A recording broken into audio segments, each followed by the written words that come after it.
নিজের হাতে পালা আজকে বাড়ির মুরগি রান্না করব। তো আমার মতো আসলে নিজের হাতে পালা জিনিস কার কার খেতে খুবই কষ্ট লাগে অবশ্যই জানাবেন। নিজে যখন মুরগি পালন করি তখন মনে হয় কি এগুলো মানে খেতে কেমন জানি লাগে, মনে হয় যে শখের জিনিস খুবই কষ্ট হচ্ছে। আর যখন বাজার থেকে কিনে খাই তখন কিন্তু এইটা হয় না। মানে এইখানে এটাই কিন্তু বোঝা যায় যে মানুষ যেটা হাতে লালন পালন করে পোষে তার প্রতি কিন্তু মায়া একটা অন্যরকম জিনিস। সবচেয়ে বড় কথা হলো মায়া খুবই খারাপ। মুরগি যেহেতু রান্না করব আর অনেক দিন যাবৎ যেহেতু রান্নাঘরটা আমার কোনো নেভা পচা হয় না, তো ভাবছি আজকে একটু নেভে নেই।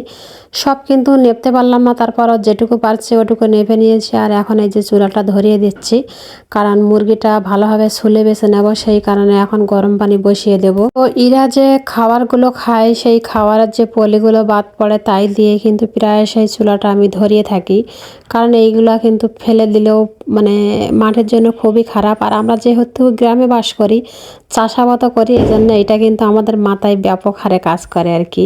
গরম পানিটা বসিয়ে দিয়ে কিন্তু তার ফাঁকে আমি বেটে নিচ্ছি, আর রসুন বেটে নিয়েছি, এখানে একটু আদা বেটে নিচ্ছি।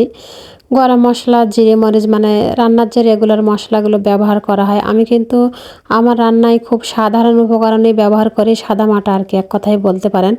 কারণ আমার কেন জানি মনে হয় সাদামাটা জিনিসই অসাধারণ লাগে, আর খুব হাবিজাবি পাকজাক মানে শরীরের পক্ষেও খারাপ। তো সেই কারণে খুব একটা গুরুভাগ কোনো কিছুই আসলে আমার খাওয়া হয় না। যাই হোক, এখন কিন্তু মুরগিটা ভালোভাবে ছিলে নিয়েছিলাম, নিয়ে কিন্তু এখন কেটে নিচ্ছি ওইটা।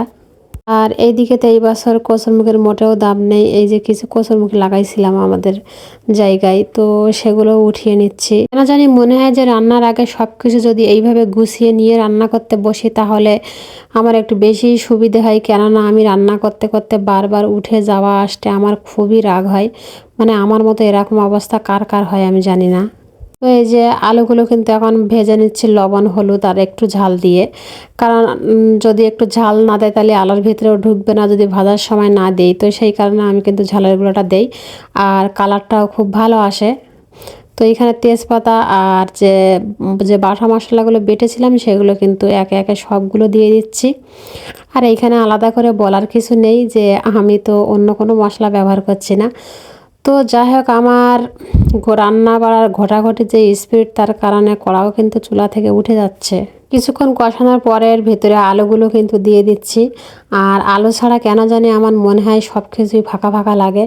আমরা যেহেতু গ্রামের আলু চাষি, আলু তো চাষ করি, আর আলু তো সাথেই থাকে মানে সব সময় আর কি। মানে সব তরকারিতে আলু ছাড়া চলে না, আমি আলু ছাড়া চলি না, এরকম একটা বিষয়।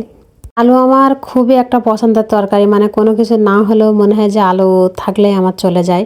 তো যাই হোক, একটু পানি দিয়ে কিন্তু কষিয়ে নিলাম। আর আপনারা সবসময় চেষ্টা করবেন যে রান্নাটা কিন্তু যত ভালো কষাবেন রান্নাটা ঠিক তত ভালো হবে, স্বাদ হবে খেতে।